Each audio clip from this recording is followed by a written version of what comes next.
ఈ రోజు బైబిల్ అధ్యయనం మార్కు సువార్త 1వ అధ్యాయం 23 నుండి 45 వచనాలు. ప్రార్థన. ప్రియమైన దేవా, మీ వాక్యాన్ని అధ్యయనం చేయడానికి మాకు సమయం ఇచ్చినందుకు ధన్యవాదాలు. మేము మీ వాక్యాన్ని విన్నప్పుడు మా మనస్సులను పునరుద్ధరించండి మరియు మాకు అవగాహనను ఇవ్వండి. యేసు నామంలో ఆమెన్. మార్కు సువార్త 1వ అధ్యాయం 23వ వచనం నుండి. ఆ సమయమున వారి సమాజమందిరములో అపవిత్రాత్మ పట్టిన మనుష్యుడొకడుండెను. వాడు నజరేయుడవగు యేసు, మాతో నీకేమి, మమ్ము నశింపజేయుటకు వచ్చితివా? నీవెవడవో నాకు తెలియను, నీవు దేవుని పరిశుద్ధుడవు అని కేకలు వేసెను. అందుకు యేసు ఊరకుండుము, వానిని విడిచిపొమ్మని దానిని గద్దింపగా, ఆ అపవిత్రాత్మ వానిని విలవిలలాడించి పెద్ద కేక వేసి వాని విడిచిపోయెను. అందరును విస్మయమొంది, ఇదేమిటో, ఇది క్రొత్త బోధగా ఉన్నదే, ఈయన అధికారముతో అపవిత్రాత్మలకును ఆజ్ఞాపింపగా అవి ఆయనకు లోబడుచున్నవని ఒకనితో ఒకడు చెప్పుకొనిరి. వెంటనే ఆయనను గూర్చిన సమాచారము త్వరలో గలిలయ ప్రాంతములందంతట వ్యాపించెను. వెంటనే వారు సమాజమందిరములో నుండి వెళ్లి యాకోబుతోనూ యోహానుతోనూ సీమోను అంద్రేయ అనువారి ఇంట ప్రవేశించిరి. సీమోను అత్త జ్వరముతో పడియుండగా వెంటనే వారామెను గూర్చి ఆయనతో చెప్పిరి. ఆయన ఆమె దగ్గరకు వచ్చి చేయి పట్టి ఆమెను లేవనెత్తెను. అంతట జ్వరము ఆమెను వదలెను గనుక ఆమె వారికి ఉపచారము చేయసాగెను.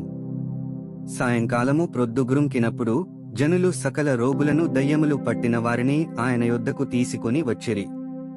పట్టణమంతయు ఆ ఇంటి వాకిట కూడి యుండెను. ఆయన నానావిధ రోగముల చేత పీడింపబడిన అనేకులను స్వస్థపరచి అనేకమైన దయ్యములను వెళ్లగొట్టెను. అవి తన్ను ఎరిగియుండినందున ఆయన ఆ దయ్యములను మాటలాడనీయలేదు. ఆయన పెందలకడనే లేచి ఇంకను చాలా చీకటియుండగానే బయలుదేరి అరణ్యప్రదేశమునకు వెళ్లి అక్కడ ప్రార్థన చేయుచుండెను.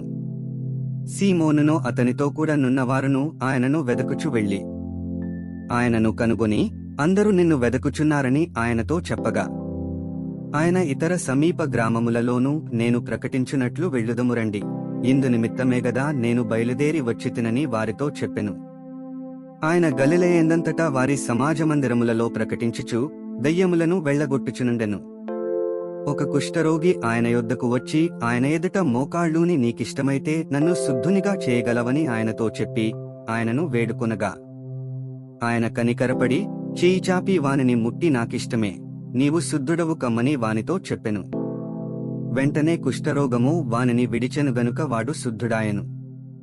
అప్పుడాయన ఎవనితోనూ ఏమీ చెప్పకు సుమి, కాని నీవు వెళ్లి వారికి సాక్ష్యార్థమై నీ దేహమును యాజకునికి కనబరుచుకుని నీవు శుద్ధుడవైనందుకు మోషే నియమించిన కానుకలను సమర్పించుమని వానికి ఖండితముగా ఆజ్ఞాపించి వెంటనే వానిని పంపివేశెను.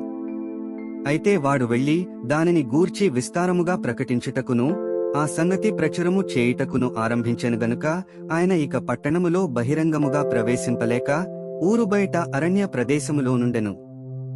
అన్ని ప్రాంతముల నుండి ప్రజలు ఆయన దగ్గరకు వచ్చిచుండిరి. 45 వచనాలు చదివియున్నాము. ముగింపు ప్రార్థన. సర్వశక్తిమంతుడైన దేవా, నీవే మార్గము, సత్యము మరియు జీవము. చదివిన వాక్యాన్ని మీ కృప ద్వారా మా హృదయాలలో ఉంచుకుని మా జీవితంలో అన్వయించుకోవడానికి మాకు సహాయం చేయండి. ఆమెన్.